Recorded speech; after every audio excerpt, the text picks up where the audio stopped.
Hey, pups, what's up? Welcome to another show. Who knows how long this one will be? Uh, the day kind of got away from me and stuff like that, but there's still some interesting stuff to talk about nonetheless. Definitely one that really caught my eye was apparently there's a new Dungeons and Dragons. I'm assuming it's like another campaign, um, like written, and it's already being accused of racism. I guess it's set for 2024 as we see here, which is interesting because I recently started a campaign with a group of people not too long ago, and hopefully we'll be able to start that back up. But the fact that like it's getting to this point to now where everything's crazy, and I've kind of heard about uh like some Dungeons and Dragons like problems that never existed, but for some reason people brought it up. These man, the clown world never ends. It never ends. So let's see what this has in store. Oh, that's a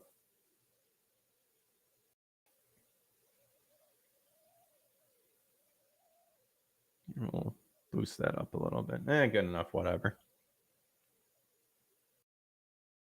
So I love it. We don't know what it's gonna be, but we already know it's racist. So Wizard of Coast, which I've heard has become infested, recently announced plans for a new edition of Dungeons and Dragons titled One D&D, and despite its release being 2 years away, some woke activists are already accusing the tabletop developer of racism over its contents. Oh my gosh. As explained by Wizards of the Coast, One D&D, we'll take what we love from 5th edition, and I believe that's what I was playing, 5e, and create an experience that is not only backwards compatible with the adventures and supplements you enjoy today, but that will evolve the game for years to come. Oh, and there's a trailer. Oh, that's cool. I didn't know there would be a trailer. We can watch that. Sure, let's go ahead and watch it and see what we got. Dungeons & Dragons is a thrilling adventure, one we play together as Dungeon Master and players, but also an adventure itself. Now, we stand at the start of a new generation of Dungeons & Dragons, and today we're going to introduce some of what's in store for us as we embark on an initiative that we call One D&D. Growing up, I loved fantasy, but I never saw myself as the hero because I didn't think it was possible for someone who looked like me, who acted like me, who was like me to be that hero.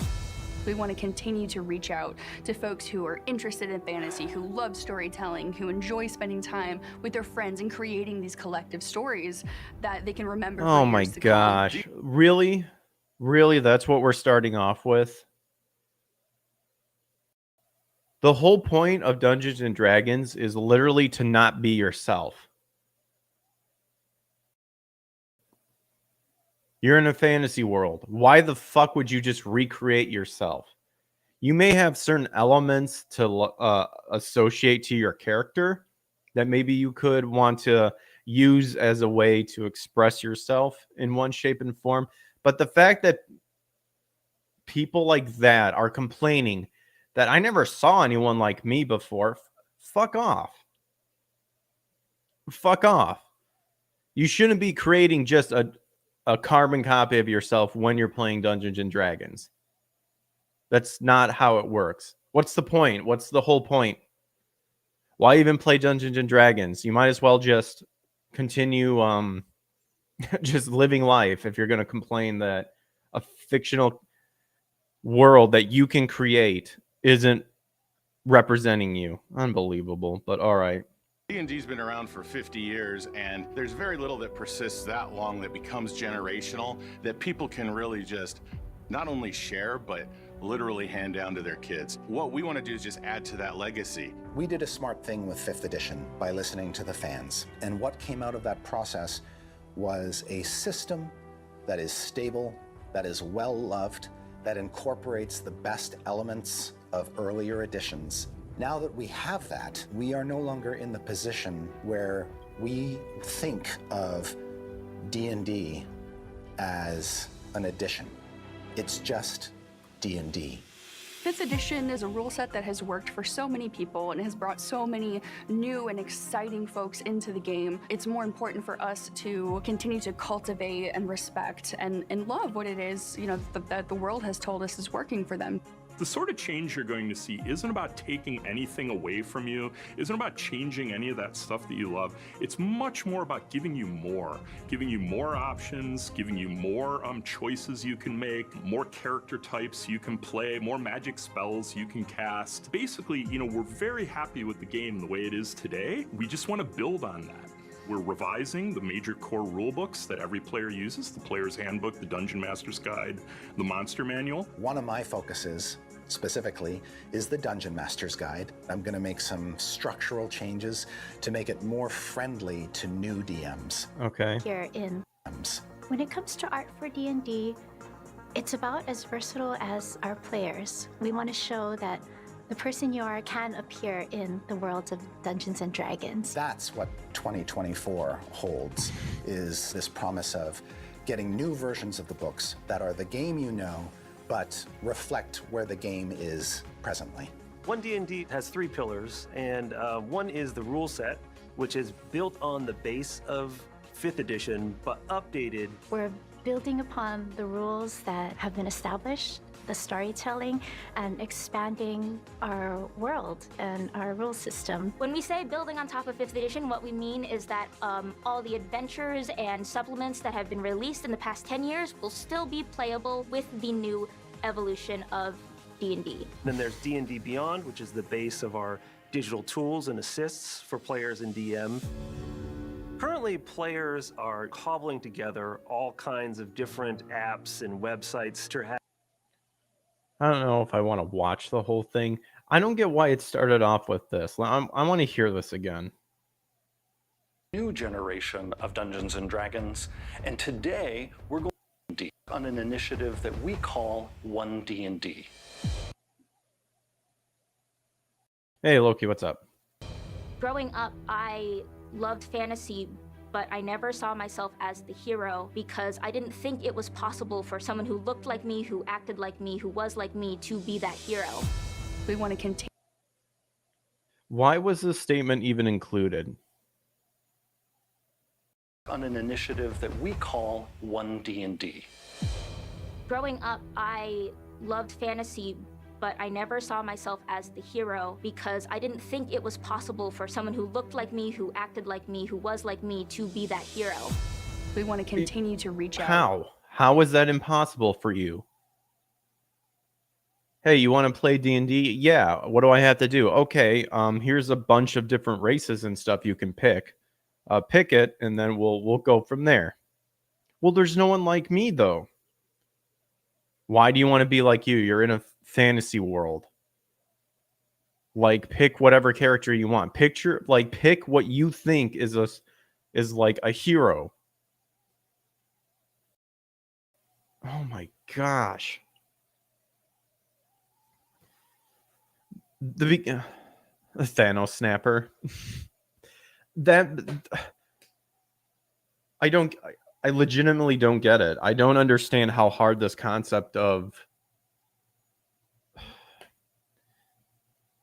the whole point of entertainment, the whole point of something like Dungeons and Dragons is literally to get out of all the bullshit that makes you upset, whatever that is, and put yourself into a world where you could literally be wherever you want. If your distinct reaction is to go, well, I just want to be me in this world, then you're clearly doing it wrong.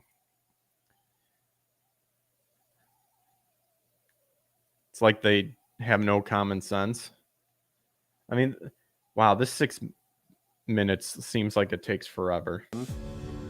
I already watched a little. I've watched up to here. Currently, players are cobbling together all kinds of different apps and websites to have a true integrated D&D experience.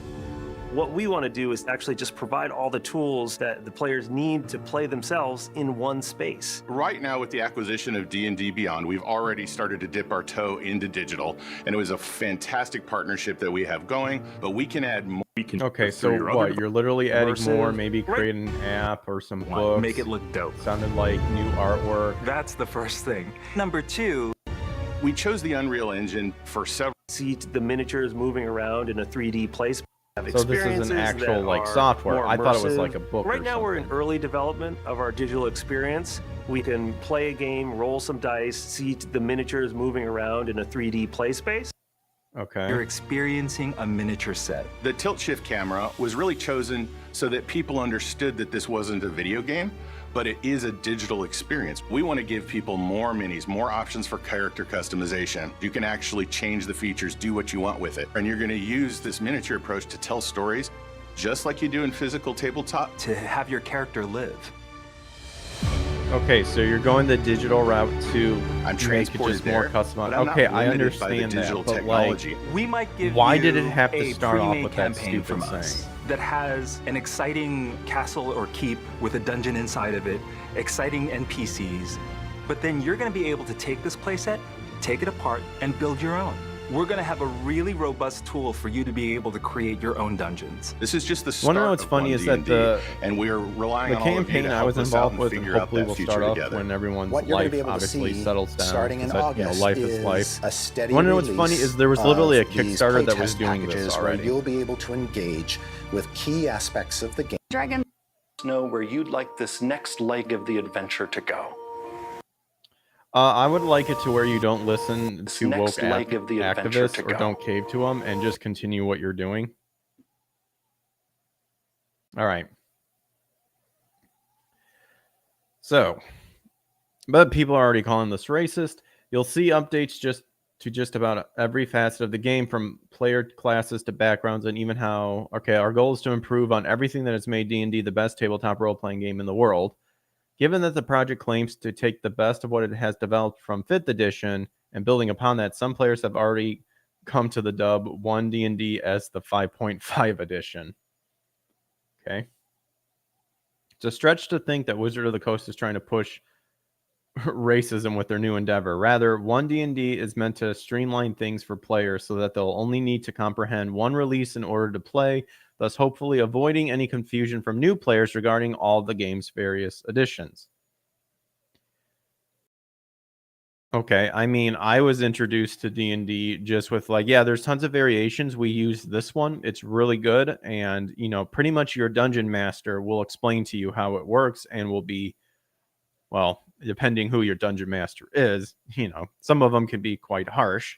I don't know why, because then it would be like, well, then why would I want to, you know, have a campaign with you if you're not going to explain stuff to me and stuff. But for the most part, the dungeon master should have the knowledge to know what they're doing and to help explain things to you to make it easy.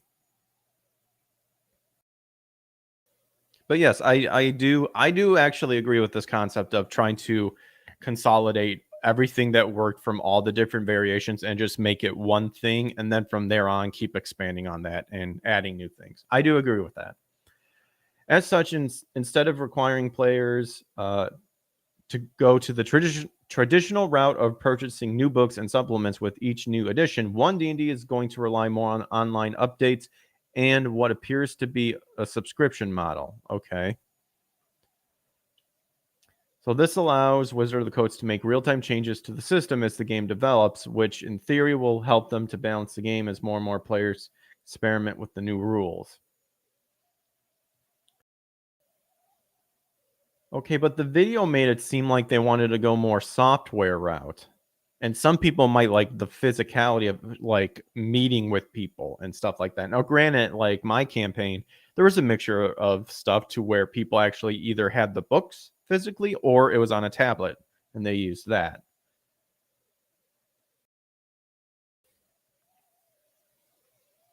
I want to know where this call for racism is already being spewed out of their flapping buttholes.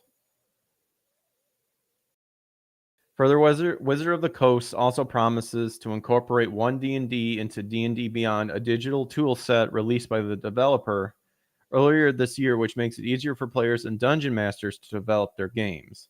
Additionally, the tool will see an expansion in the form of the new digital D&D play experience, which the website says is an immersed tabletop space that is in early development. So are they trying to make this like, what is it, Roll20? And just make it better? Again, I've kind of what they're doing. I remember seeing a Kickstarter that was already doing this. And people were probably already trying to do this way before Wizard of the Coast hopped up on it. So on their dndbeyond.com website, Wizards of the Coast has set up a playtesting feature for One D&D, essentially a massive beta test for the new system. Use of the feature allows D&D Beyond users to gain preview access to the different rule sets that are being rolled out and give feedback on the release's development. Okay, so we kind of saw that. To access this material, players will need to log into the feature with their D&D Beyond account, whereupon they'll be prompted to claim content, okay? As of this writing, the only module unlocked is one on characters' origins. This playtest model offers a downloadable PDF and a 1-hour YouTube video explaining what the character origin supplement is about. Dang, 1 hour? Holy moly.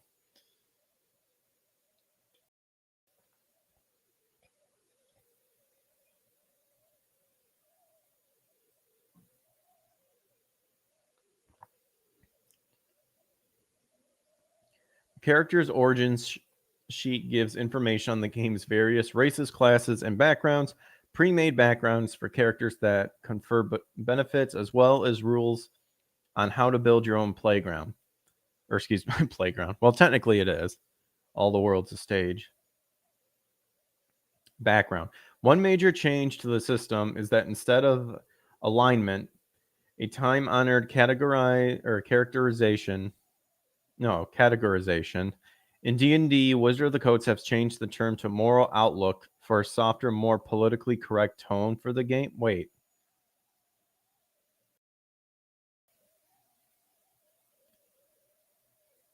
Wait a minute. The people that are bitching about this are saying the alignment is somehow offensive or racist. Instead of alignment, a time-honored categorization in D&D change the term to moral outlook for a softer, more political correct tone for the game. How is fucking alignment offensive? I align with this idea. I align with that idea.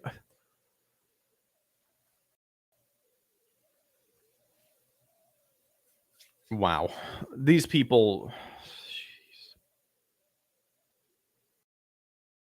These people need to go play on some train tracks in Minecraft.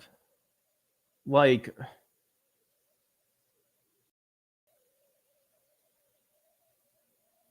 You're kidding me. I'm sorry. Anyone who sees the term alignment and then has to go cry into their bed because it's offensive to them can stay in their bed forever. Maybe put a pillow over their face. They have also made... Oh, I remember this one. What is it? Orcs? Because you're not supposed to put that hard R or something like that. Orcs. A tradition... I don't give a shit.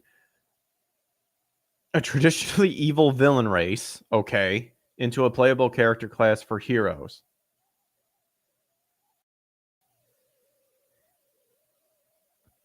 There is literally half orcs in Baldur's Gate, a game I love, and I'd love to stream that one again. And I'm hoping Baldur's Gate 3 is actually good. You're kidding me. Oh my gosh. This particular move comes amidst the ongoing controversy. Dude, it's like I kill these little gnat bug things and then more just pop up. I hate it. I need to get one of those fly strips or something. The particular move comes amidst the ongoing controversy regarding the creators or the creature's depiction in fiction, particularly in the work of J.R.R. Tolkien, in which some activists have baselessly claimed that the race is a proxy for black people.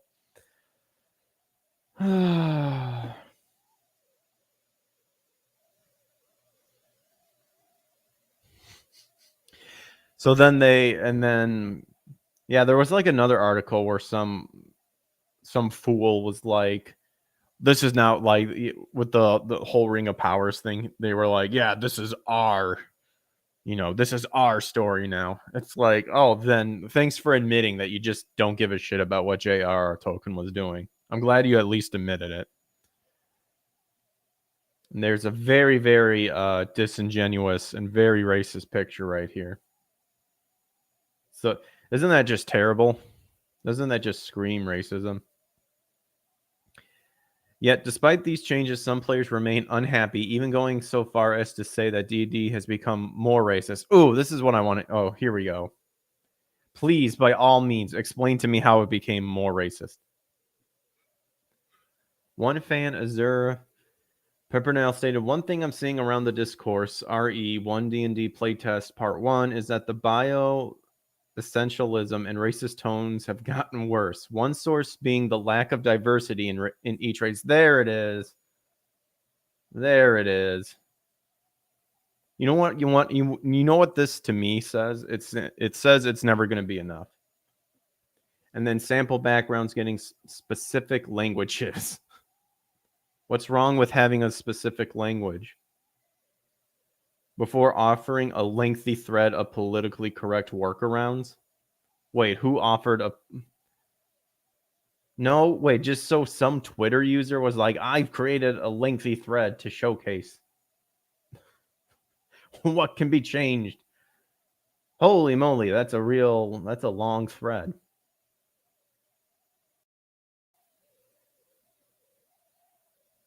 I might actually showcase that and read it. But to continue this article. So that was one person. This person. Kendo Makes Films tweeted, I didn't think that I just think Worlds of Warcraft, but I didn't think Wizards of the Coast could find a way to make D&D more racist, but in all their non-committal half measures for one D&D, they did. They really did. And then he gives no explanation on how they did it. Love it. Oh, wait, here we go. Never mind. I spoke too soon. Interesting that gladiators pick up orc, he wrote in follow-up. Crafters pick up gnomish? Interesting implications.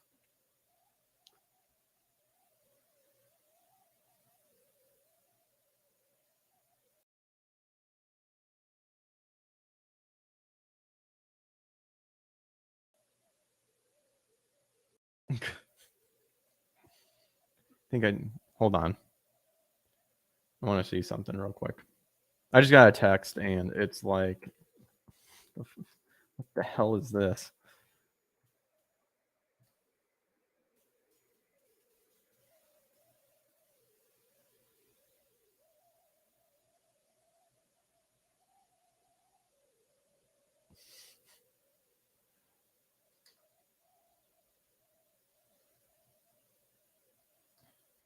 I think it's spam. I'm not going to respond to it because I didn't.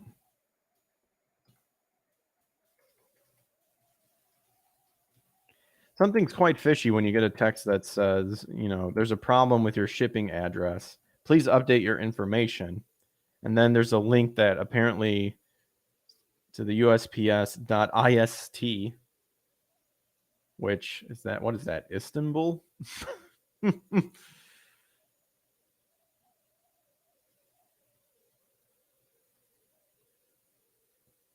Scam. Yeah, I know it is. I just think it's funny. I'm just looking to see if this is like... I mean, I'm not... Not to mention they would send a text to me. And they shouldn't. Because they can stay out of my lives. Anywho. Alright, so this is a gladiator. Smith's tool, language, he can speak orc. Feat, savage attacker.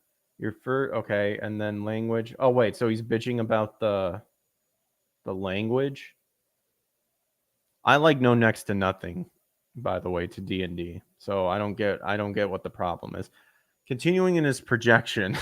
Oh, nice jab there. He exclaimed, "Every orc gets this adrenaline rush move. Why so?" He disingenuously asked. "Is there something about orcs that make them more prone to having adrenaline?"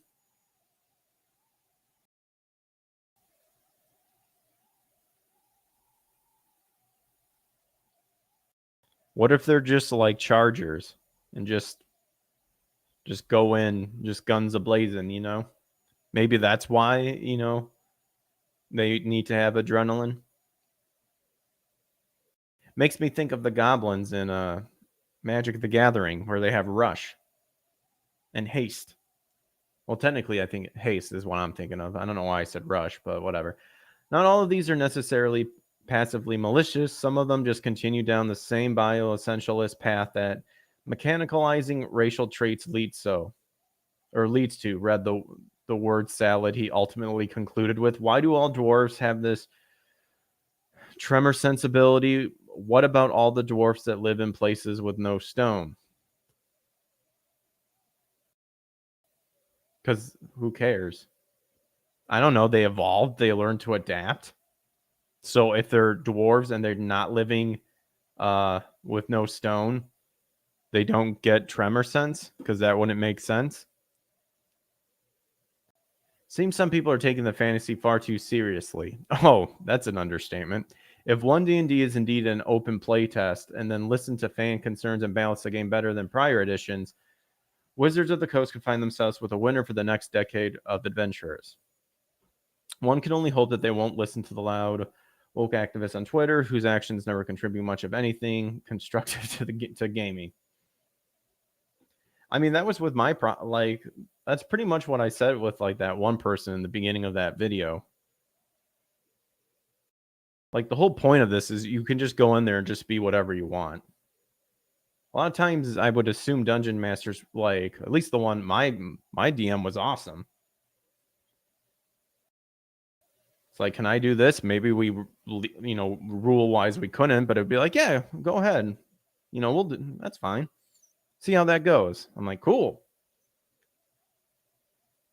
That's amazing. Absolutely amazing.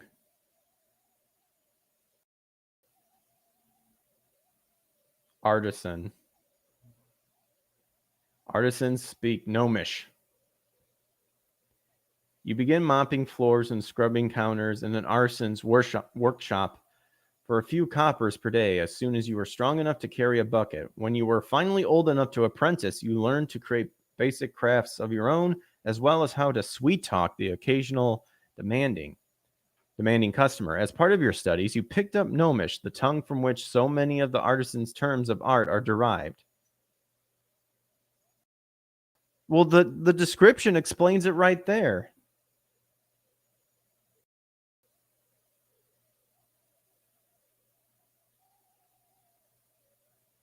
If gnomes really like art, then it would make sense that the most common language you would hear would be gnome.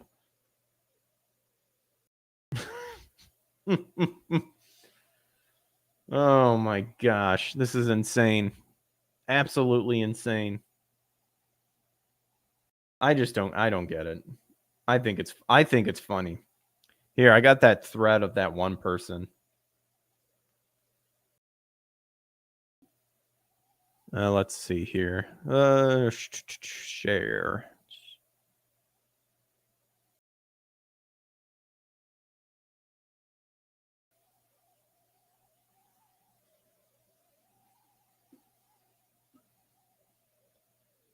All right, so I think one source being the lack of diversity in each race, and then sample backgrounds getting specific languages.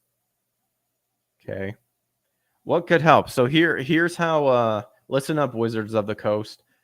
This is how you can make a game. Apparently, what you're trying to do not as racist is apparently what these people are saying. You're going down the road. So here's what could help.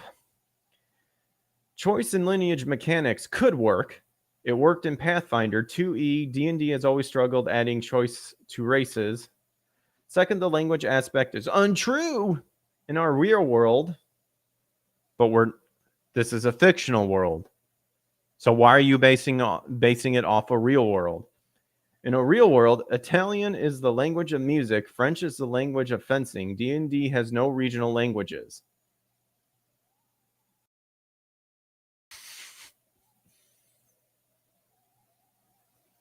It's the first time I ever heard that. I think of Italian and I think of delicious pasta because I think of the food. Because being on keto, you think about all the things that you miss in your life, and I definitely miss pasta and carbs. Anyway, I'll zoom in, by the way, too. All right. So then, in turn, they're associating the tropes of fantasy races into their purview of the language's strength. However, criminals get thieves can't. Sailors get primordial. Acolytes get celestial. I don't know any of these terms. The design issue here is these ones, as far as I might tell. As far as I might tell. So you don't really know. You're just making a quick assumption here. Don't hurt anyone. However, assigning a race's language to one over another based on assumed cultural equality is a mistake. Bitch, that's a mistake. They should A, steer into fantasy. But you're the one saying that you're the one using real life examples. And then on the same comments go, we got to go into fantasy. Steer into fantasy. Have interesting, fantastical means of communications, asserting the rarer, broader languages with them. Dude, there should be a language used for farting. There's my idea. Oh, wait a minute. That's in real life. I'm sorry. For all we know, there could just be people who are, gastrally disabled. Don't want to offend them.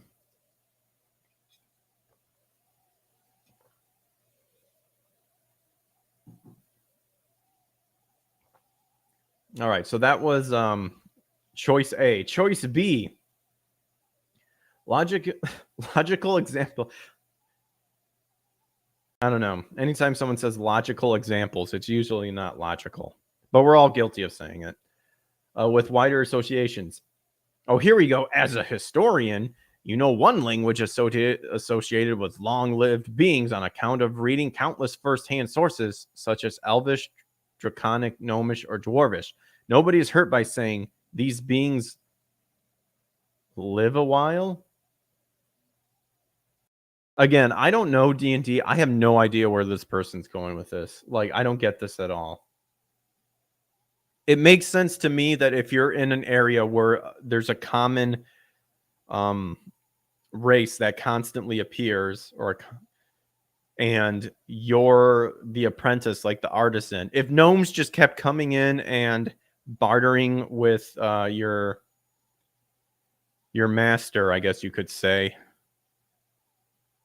and while you're doing the chores, you just keep listening to the language and then start slowly picking up what certain words mean and then just start to learn it. It makes sense to me. I have no idea where this person's going.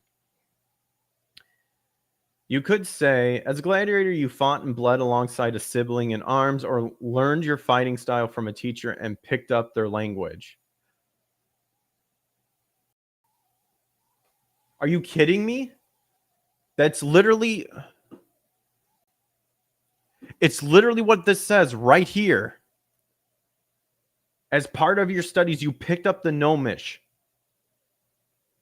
What? Wow, amazing.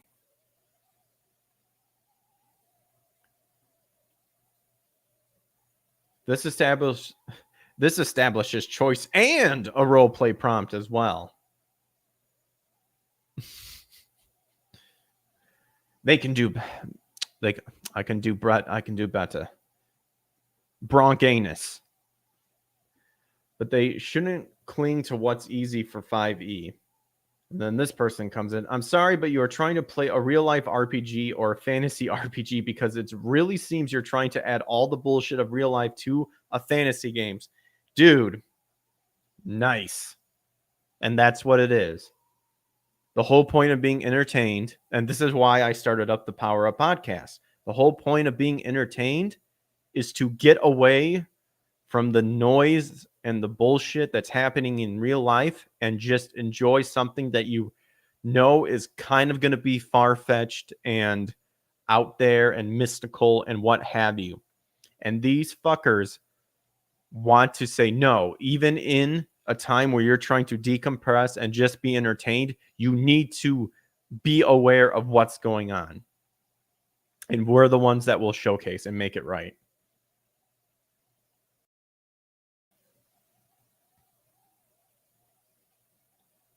To a fantasy game, which is about as awful of a game I could ever think of playing. But do you? It's your tabletop. I don't think we're on the same page. Would you mind expanding on what the real life BS I'm trying to add in? My approach is if people are upset by a one-size-fits-all approach to fantasy lineages and languages, to give more choice in this option and make it more fantasy. But you literally, all of your examples were from real life. So you're retarded. We'll just end that right there because there's no point. Like the amazing.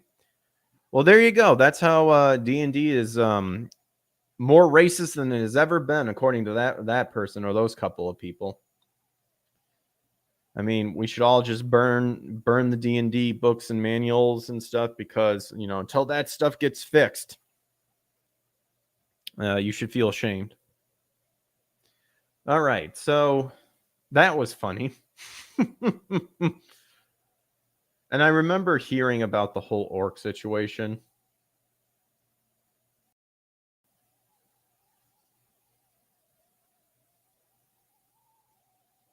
There was, I think, where was it? Oh, here it is. Here's like the related one.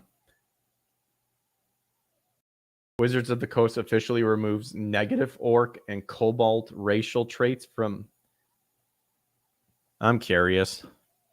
We're already down this rabbit hole. We might as well see what's going on here. New set of errata rulings issued by Wizards in the Coast. So this was 2020. So we're 2 years. We're 2 years better, folks. Remove the negative racial traits from orcs and kobolds in Dungeons and Dragons. The removal of these racial traits were revealed. Okay, what was... The errata documents for Volvo's Guides to Monsters. Wizards of the Coast detailed changes to the text and rules surrounding the stat modifiers granted by the concept of kobold traits and orc traits. Previously, kobolds received a 2-point increase to their dexterity in exchange for a reduction of their strength by the same amount. Similarly, orcs possessed a racial ability score bonus of 2 points to their strength and 1 point to their constitution at a cost of 2 intelligence points. According to the errata, these negative modifiers have now been completely removed, which means both kobolds and orcs will now be allowed to receive their positive racial bonus with no penalty for their ability score. Wow, kind of sounds like a freebie handout.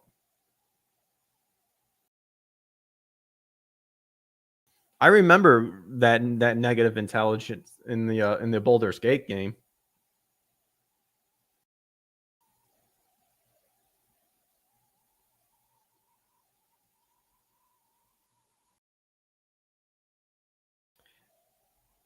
Okay, let's see.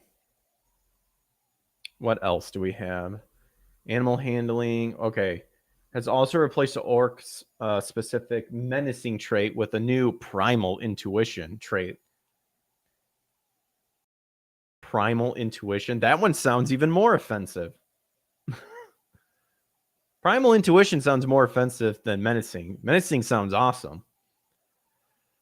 So, will allow the players to choose a proficiency in 2 of the following skills of your choice: animal handling, insight, intimidation, medicine, nature, perception. So okay, they just get that for free, apparently. Cool. Okay. Because remember, folks, we're in the real world when we jump into Dungeons and Dragons. We're in the real world. I mean, I thought we would just, be a group of different companions, trying to, having to do the same, having all set to them the same goal, but yet all have different meanings of why you're doing that and stuff like that. Whatever you got to do, whatever you got to do. But nope, nope. The removal of negative racial modifiers in the latest decision made Wizards of the Coast in order to make the game more palatable to mainstream audiences. Well, there's your problem. I guarantee you the majority of the mainstream audiences didn't ask for that.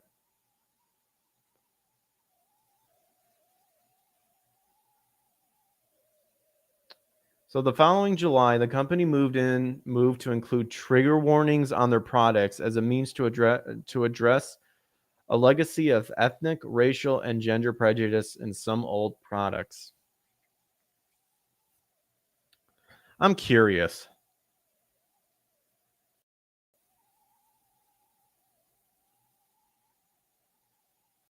Let's see.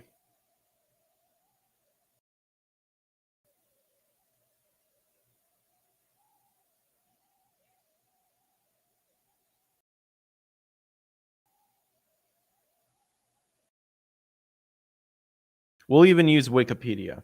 I want to know the history of an orc. So, according to this, orcs were brought into modern usage by the fantasy writings of J.R.R. Tolkien. Tolkien's words, orcs are brutish, aggressive, ugly, and malevolent race of monsters, contrasting with the benevolent elves and serving an evil power, though they share a human sense of morality. Mythological monsters with names similar to orc can be found in Old English poems, the Beowulf. Okay, I'm wondering where the orcs,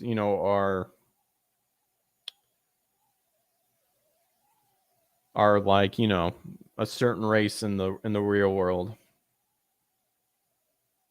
The Latin word orcus ward literally orc poros odes o delefo.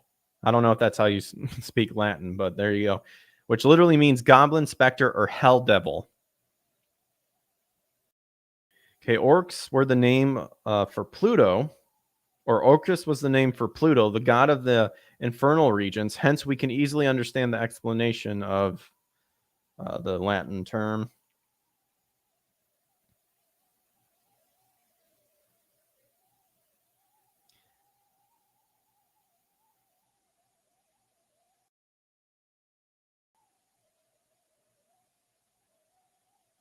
I mean, according to Wikipedia, this is one of the most earliest ones. That like from Old English, according to Beowulf. Thence all evil broods were born, orcs and elf spirits, the giants also who long fought with God, for which he gave them their reward. Sounds to me like it wasn't based on a specific race at all, way back in the day. Sounds like it was based on some demonic stuff, which unfortunately a lot of this stuff is based on demonic entities. So, I'm not one to go down that deep unless you're specifically trying to contact the dead, which the Bible says don't do. Some people take it extreme to where any sort of foothold you give, the supernatural entities can try to latch onto. I'm one to where as long as you guard your heart and you know that, for me, I know God, provides his blessings to all, protects and whatnot. So I'm not worried of anything happening. That's me, though. Amazing. I'm not going to read this anymore because these guys can just go play in some sulfuric acid for all I care. Make in Minecraft, of course. All right, so next on the list was something I found on Niche Gamer, which Chaos introduced me to this site, which I'm liking so far. And that is agreed. And that is apparently there's a Legacy of Kain Soul Reaver HD remaster mod now available. And I remember my best friend from way back in the day, he had Legacy of Kain Soul Reaver, and I was, for the longest time, I couldn't remember the name. And then I finally like remembered what it was, and it always looked cool, but I never went out of my way to play it. I would like to, but that would just be adding to the never-ending story of Greg's video game backlog. So while the IP remains in limbo due to Square Enix selling off Crystal Dynamics, a fan-made Legacy of Kain Soul Reaver HD remaster was just released. Rod says, "Did you see there's a Tenkaichi 4? Like, I'm assuming unofficially, you mean. I've seen it. I've seen it before. I've seen Tenkaichi 4, and I've seen Budokai 3 being upgraded to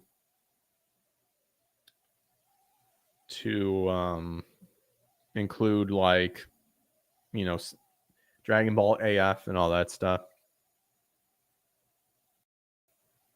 I just typed in Tenkaichi or Tenkaichi, and then it's like Tenkaichi 4.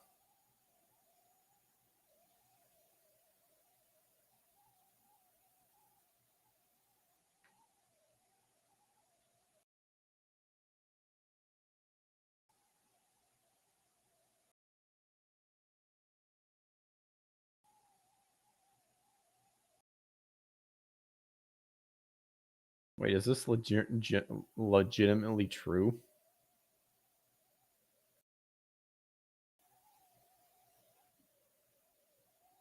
Sorry, I got sidetracked here. Let me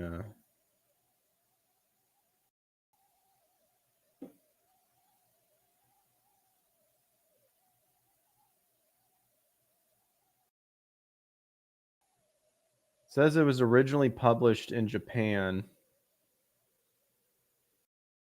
as Dragon Ball Z Sparking Omega. Huh.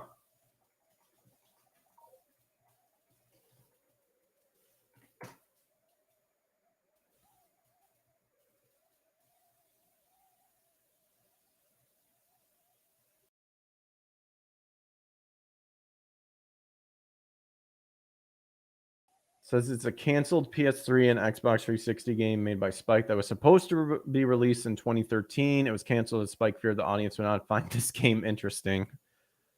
But is there like a full version of the game out?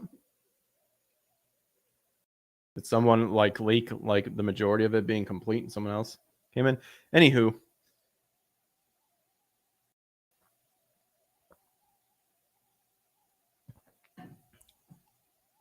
All right. While the IP remains in limbo due to, I already read that.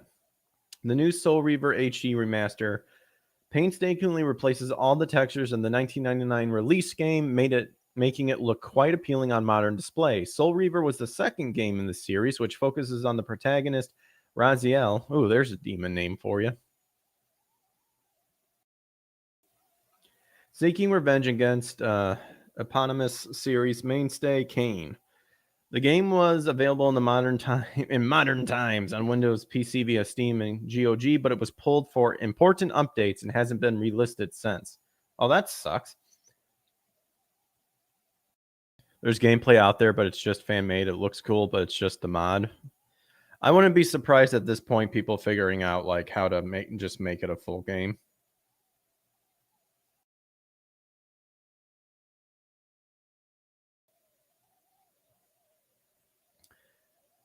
Speculations tends to mention this was likely due to the now confirmed Embracer Group buyout for Crystal Dynamics, who own the IP. Here's a new trailer showing off story bits and some gameplay from the HD mod. Let's watch it.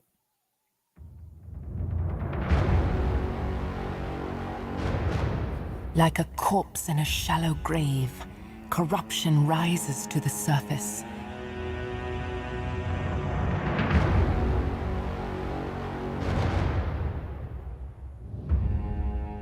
You did not survive the abyss, Raziel. I have only spared you from total dissolution. And that's not me making the video. Look around you, Raziel.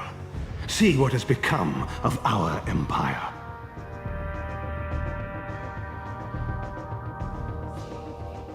This place has outlasted its usefulness. As have you.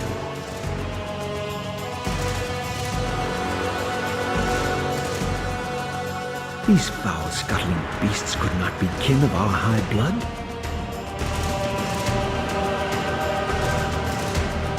I mean, I'm hoping that camera jitter gets fixed. Or it's just not even there. It's just the video got processed wrong or something. Am I reduced to this? A ghoul, a fratricide. I am your only hope. Only my spirit can empower the Soul Reaver to destroy Kain and restore. This far. Oh, there it is again.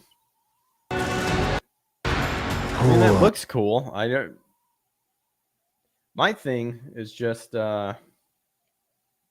Oh wow, this is a very short article. If you're looking to get down with high definition classic vampire goodness, find the Soul Reavers HD Remaster fan project over on its official site, and you guys can check it out there if you want to.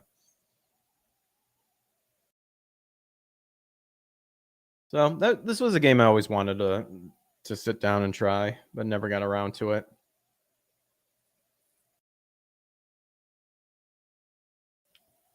I mean, HD remasters, I mean, I always tip my hats to people who know, like, who update the textures and stuff like that. But, like, for all intents and purposes, you could just emulate it and then boost up the internal resolution. So, well, that was those were the two things I saw today that just kind of made me laugh. The only other thing I would talk about a little bit is just Nick's stream from last night where he just owned that one dude. That was so funny. That was insane. All crazy. I think Nick's going to go over that and talk about, like, kind of process what has happened and whatnot, or what he can remember. So, yep, I think I'm going to go ahead and call the stream for now. So what do you guys think? That's that Legacy of Kain. Soul Reaver looked pretty cool. And then the hilariousness of one Dungeons and Dragons not only not fixing the supposed race issue, but making it worse. So let me know in the comments below. Smash that like and subscribe button. Turn on notifications to know when I come back online. And I should be back online later tonight. Probably around 8:45 again, maybe 9. And we'll do some more Pokemon. Who knows how long we'll go with that one. But yeah, until then, I'll catch you guys later. Adios. Peace.